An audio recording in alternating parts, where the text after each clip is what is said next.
I think if you think about how the gay prom got started, you really have to go back to the beginning of the Lambda Youth Group. And that was started by a counselor named Ken Athey, who was working for Project Eden at that time, doing group counseling with young people. Ken was a gay man and had the courage to step out and organize a group specifically for gay and lesbian youth, high school age. That was Lambda Youth Group, put it together. Out of that, in Ken's concern, the prom was born, because what he was hearing constantly was the harassment and the lack of activity for those young people. Well, it's interesting. I didn't know what the risks were going to be of starting the prom. That was the issue. We just went in deciding we were going to have a dance for gay youth and provide a safe place for them to have that dance. It turned into a lot more than that. There was a lot of concern and worry and doubt going into the project of trying to make the first prom come about. And I think the pivotal moment was the city council meeting when the city council had to decide whether to fund the project or not. And that included the presence of the police officers to keep it safe and allowing the prom to happen on city property.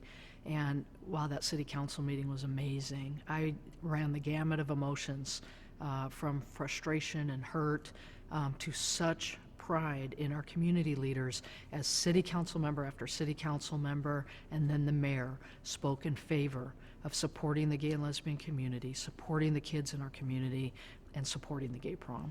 I don't think we were at all hesitant about being supportive. When I say we, the council and I. But it brought out the most ugly, vile comments. And you know, there's always a hate element in any community. And all you have to do is strike a match, and they're like flies that gather around it. And they're awful.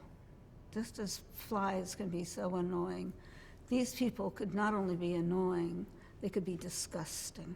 The negative responses were very hurtful to the community as well as to many of the individuals, myself included. I mean, I still remember sitting in the audience at that first city council meeting when the city council of Hayward was trying to decide whether to provide funding or partial funding to the prom, and having people in the audience, calling us sinners. And it was really hard. It was hard to be a police officer in the community, somebody who puts my life on the line, and to be, called a sinner in that way. I had prepared remarks because I was supposed to be one of the speakers, and as it turned out, I didn't use any of them. What I said to the council was, you've asked us, every time we come and we bring recommendations, one of you will ask, how do you know? How do you know that this is really an issue, or this is really where we put money? And I said, you can't ask me that tonight. I want to thank the people who've come in opposition because they have demonstrated exactly what you need to know and why you need to give money to this group. And they did.